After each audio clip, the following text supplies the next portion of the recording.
The Monoxide Child went live on Twiztid's YouTube the other day, during which he kind of slipped up. He botched and accidentally said three-headed monster. Not once, but twice. That's right, twice. Now, while this is some content that I would not normally consume, I did see a few others reacting to it in different ways. Some trying to spin it as some sort of props being given to ICP. Others said it was a diss, so I figured I'd see for myself. And while doing so, I picked up on a few different things that I want to talk about here tonight. First, he says he's never going back to Houston, Texas because only 25 people showed up at their last show there. I'm never coming back through Houston. Houston, man, fuck y'all. Y'all let me down. That's all we heard. We're coming to the Scout Bar.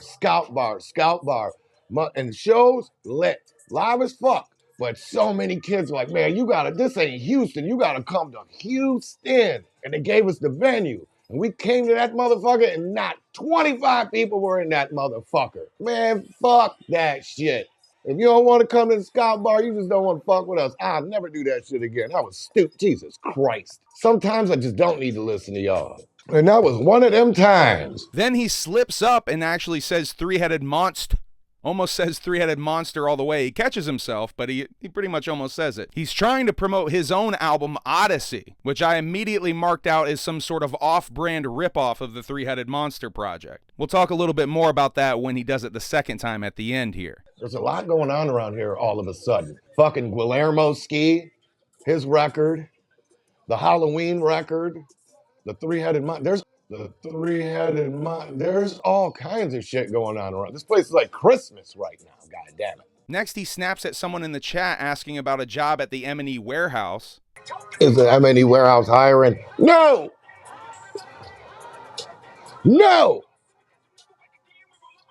Just move on. Quit trying to make me be the asshole. Just fucking move on. Got better things to do with your life. See ya. If you want me to embarrass you, I'll embarrass you, but I'm just saying, just fucking bounce. Here he talks about Twiztid doing their own festival, their own off-brand gathering of the Juggalos, if you will. Will Twiztid ever have a big music festival? I feel like if we don't, that's the only way we're going to get to play one. You know what I mean? And claims that ICP started doing the gathering because they couldn't get booked for festivals, even though they were booked for Woodstock 99, and that was the inspiration for the gathering. Come on, Paul, I think you were there for that stuff. Well, like, I swear to God, that's why the gathering happened. Because them dudes wanted to play festivals so bad, but nobody would have them on. So they were like, fuck it, we'll make our own festival. We're like, oh, God, man, fuck everybody. Let's do this shit. There you go. That's how the gathering happened. Goes on to say that they're in the position that ICP was in back then. We're pretty much in the same boat that they were in fucking 20 years ago. All these festivals, motherfuckers terrified to put us on them. I don't know what the deal is. I literally have George flew to California. He's been gone for a week to try to figure it out. Where's the disconnect between us and the festival circuit? Not all of them, but there's some of them. Man, when Jelly rolls on one, I want to be on one. I don't get to see him that much. So that's why I'm tripping.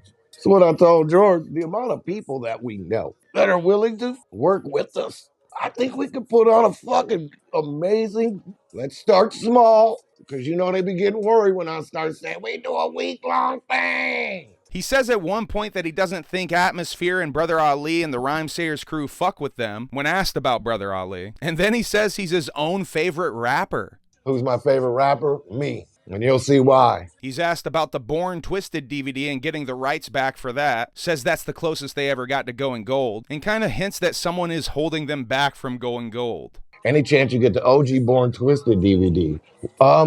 We went through a bunch of shit to try to get it. So we could, because it's like the closest thing that we got to going gold. It's like right there, but motherfuckers won't put it back out just for that just shit that we got to deal with that we don't drag y'all into. And then once again here, he mistakenly says three-headed while trying to promote his own project, Odyssey. And on that note, don't forget, pick up the filth.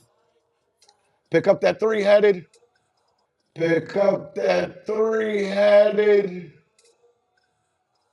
Go check out the exclusives for Friday the 13th, because it's here in 2 days. Don't forget, we got a show Friday, we got a show Saturday. We're doing a motherfucker Halloween with Buckwheat.